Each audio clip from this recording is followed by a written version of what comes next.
Good morning. Welcome to Morning Special.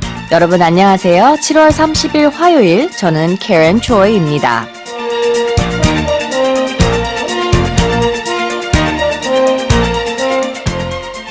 From time to time, we get to witness what makes a person a real celebrity.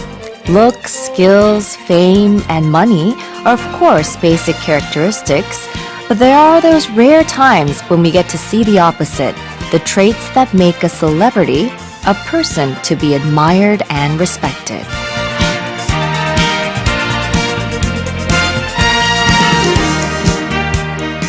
한국을 방문한 영국의 싱어송라이터 앤마리가 주최 측의 독단으로 공연이 취소되자 자체 무료 공연을 열어 팬들에게 감동을 안겨주었다고 합니다.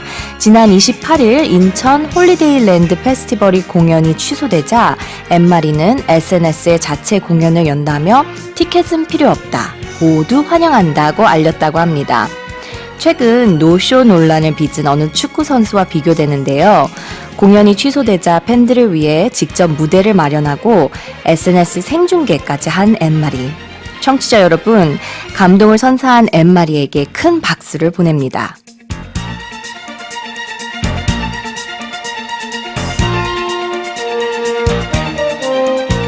여러분 안녕하세요. 수진쌤 대신 진행을 맡은 Karen입니다. 반갑습니다. Very good morning to all of you.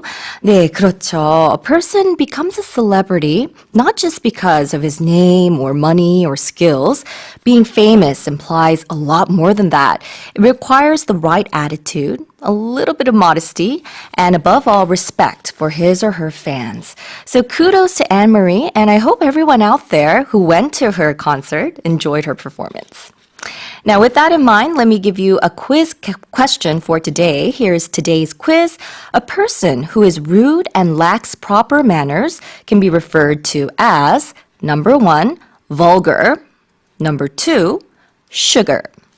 오늘도 청취자 여러분들의 참여를 기다리고 있습니다. 여러분의 퀴즈 정답을 보내주신 분들 중에서 추첨을 통해서 5분께 떡볶이 세트를 보내드리겠습니다. Alright then, let's kick off today's show with today's global headlines. 세계 각국 언론사들의 어떤 헤드라인이 올라왔는지 살펴보는 시간입니다. Touch Global Headlines.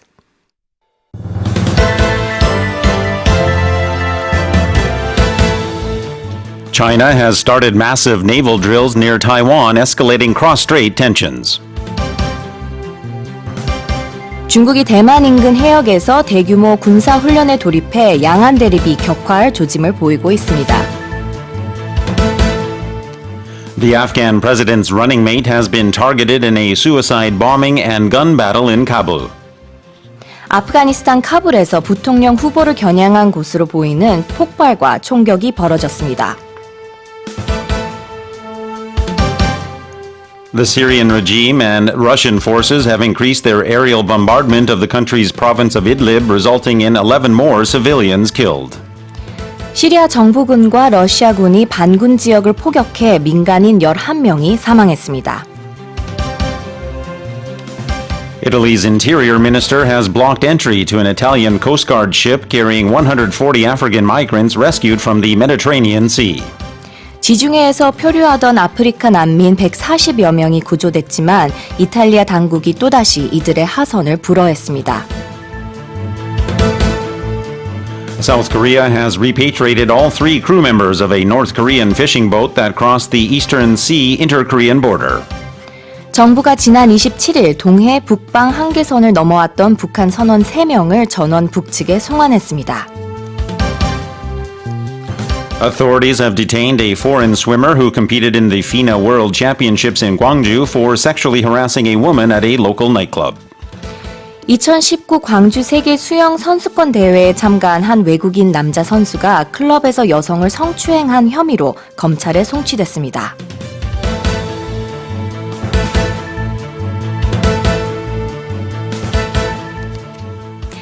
And for the headlines and more, I'm joined here in the studio by Walter 선생님. Good morning. Good morning to you. It's very nice to see you again. A very spirited good morning to all of our listeners and any viewers out there. Are you gathering steam now in your second day? I think so, or I hope so, actually.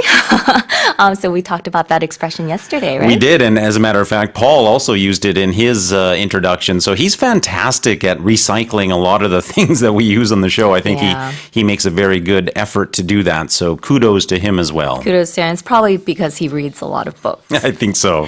Alright, so 여러분이 방금 들으신 헤드라인은 모닝 스페셜 홈페이지 헤드라인 다시 듣기에서 무료로 들으실 수 있습니다. 많은 이용 부탁드리겠습니다. Let's go over the headlines. Headline number 1.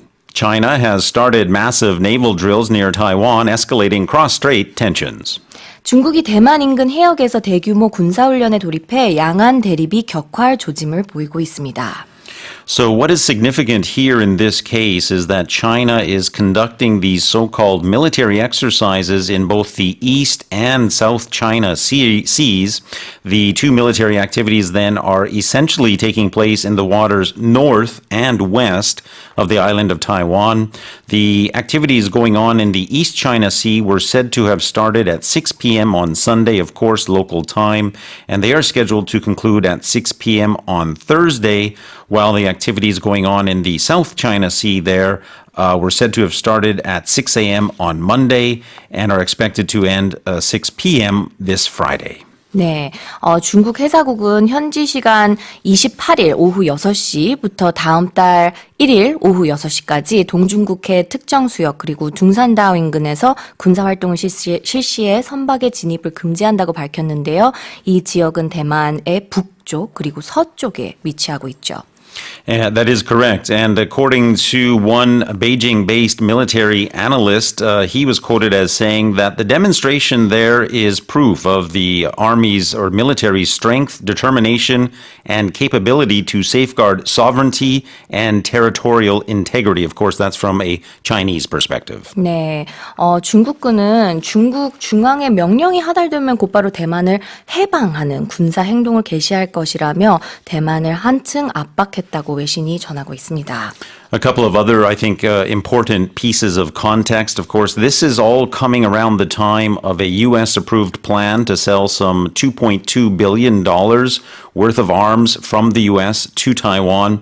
Upon that announcement, Chinese Defense Ministry made their own announcement of these military drills that would be going on, as well as Taiwan itself has held its own annual military exercises, the most recent one of those coming just in May, and it, of course, has vowed to defend itself against China's what they call growing threat. 네, 최근 미국이 대만에 무기를 수출할 것이라는 계획이 밝혀지자 중국이 군사훈련을 발표했으며 외신은 대만과 미국을 겨냥하고 있다고 보도하고 있습니다.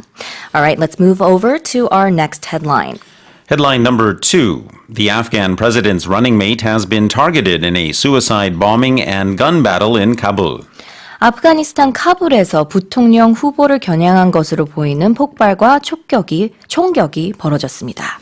So the numbers so far that have been reported in this incident have the number of killed at 20, at least 20 people killed and 50 people injured. The attack actually took place at a building where the vice presidential candidate was stationed. As a matter of fact, that building was said to be his office. He was said to be evacuated from that building and moved to a safe location, as was the case for some 85 other civilians who were also rescued from inside that building. The attack started with a suicide bombing, and then the attackers actually stormed into that building, and a ensuing hours-long fight took place between several forces, and several of the gunmen themselves were also killed. Right.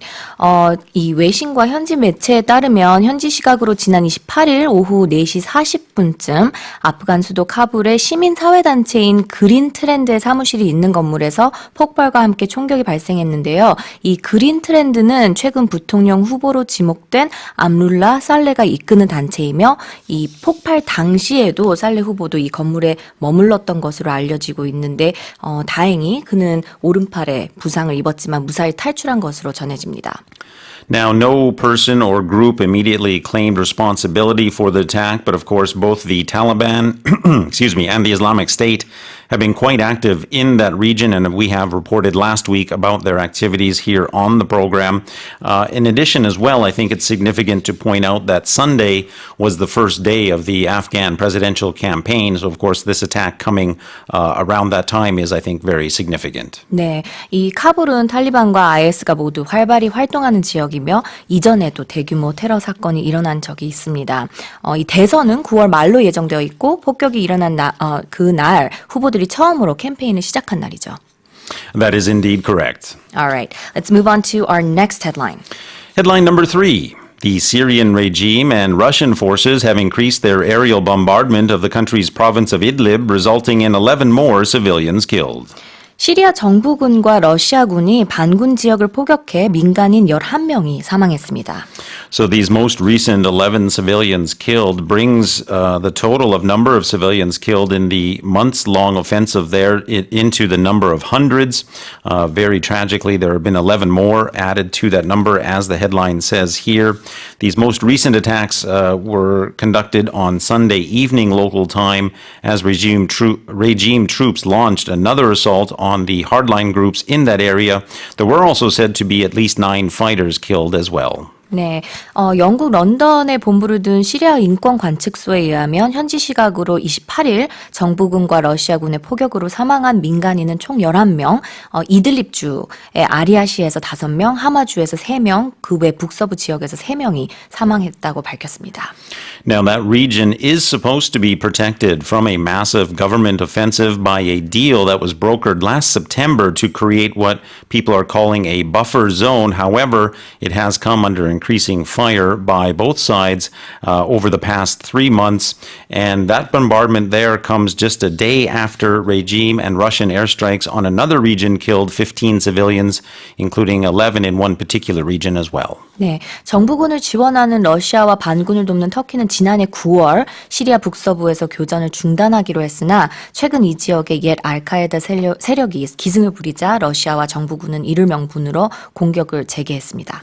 Now, if we look overall at the bigger picture here, it's been reported that since late April, there have been some 750 civilians killed in that region. The UN says that more than 400,000 people have been displaced as well. And currently, it's said that 3 million people are trapped in that region, unable to flee into neighboring Turkey because the border there has been closed. 네, 4월 말 이후 민간인 750명 이상이 정부군과 러시아군의 공격으로 목숨을 잃었으며 이 지역에서 44만 명 이상의 이재민이 발생했다고 합니다.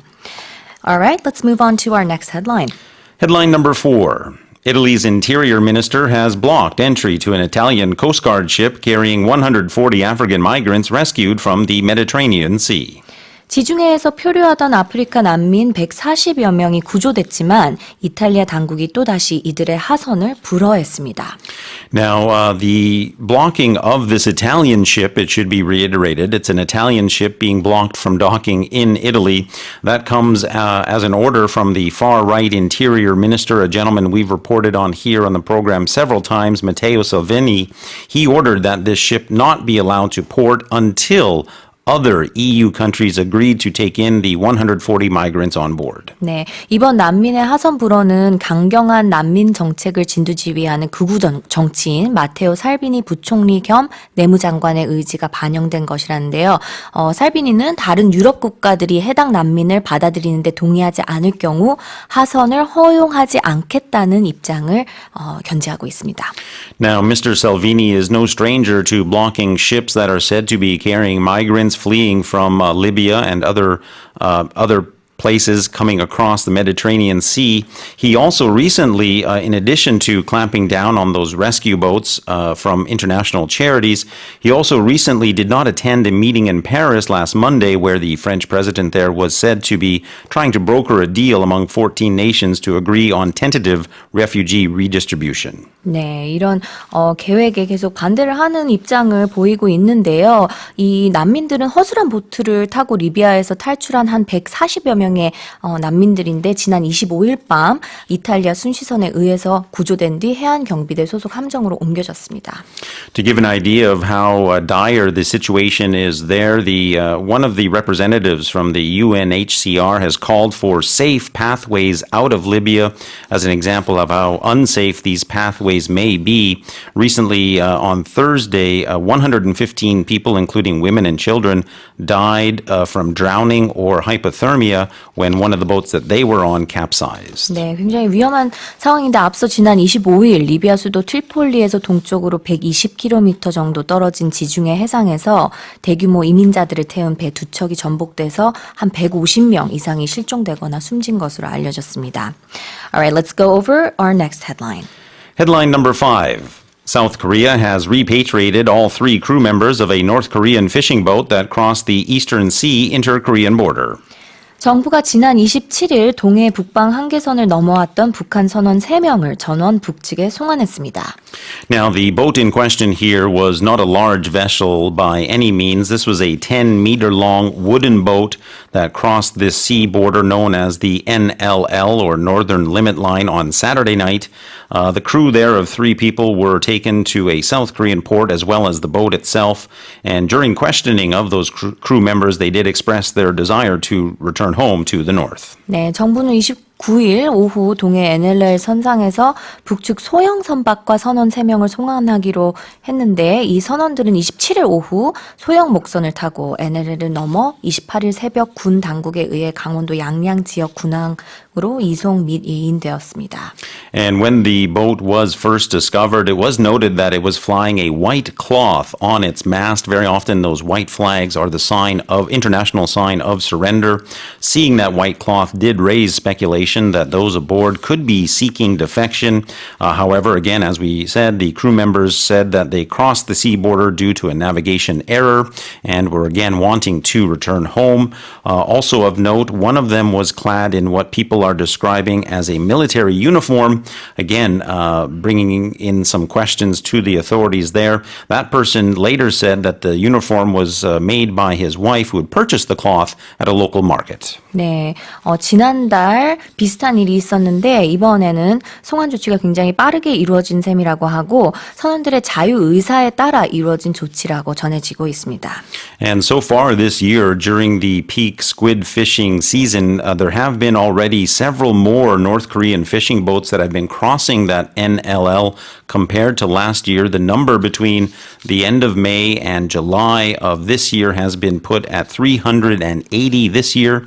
That compares to just 40 during the same period last year. 네, 지난해보다 NLL을 건너오는 북한의 이런 배들이 더 많아지고 있다고 합니다. Alright, let's move on to our last headline. Headline number 6. Authorities have detained a foreign swimmer who competed in the FINA World Championships in Gwangju for sexually harassing a woman at a local nightclub. 2019 광주 세계 수영 선수권 대회에 참가한 한 외국인 남자 선수가 클럽에서 여성을 성추행한 혐의로 검찰에 송치됐습니다. So the incident in question here, referred to as groping this female in a club, occurred around 3 a.m. on Sunday. The gentleman in question is said to be a 22-year-old athlete. The woman in question here was said to be an 18-year-old woman in that club. Again, the incident taking place around 3 a.m. on Sunday. The police then referred that gentleman to the prosecution on Monday, requesting that he be indicted for the groping incident. 네, 광주 서부경찰서는 29일 강제추행 혐의로 수영선수 A씨 22살인데요. A씨를 불구속 기소 의견으로 검찰에 송치했는데 이 A씨는 전날 오전 3시 정도에 광주 서구 한 클럽에서 피해자 B양 18살인데 신체 부위를 만진 그런 혐의를 받고 있습니다. Now, during questioning, the athlete in question did admit to having made physical contact with the 18-year-old woman. He was released later that day, but banned from leaving Korea for the next 10 days pending an investigation. He has expressed his wish to return to his home country and was said to have deposited to the court a sum equivalent to an estimated fine. 네, 현장에서 체포된 A씨는 경찰 조사에서 혐의를 시인한 것으로 알려졌습니다. 그리고 사건 직후 출국 금지 조치됐는데 형사처벌 절차가 마무리되기 전이지만 예상 벌금액 상당을 미리 법원에 맡겨두는 절차를 통해 본국으로 돌아가고 싶다는 의사를 밝혔습니다. Alright, so those were the headlines for today. 모닝 스페셜 홈페이지를 방문하시면 새로운 메뉴를 발견할 수 있는데요. 바로 헤드라인 다시 듣기입니다.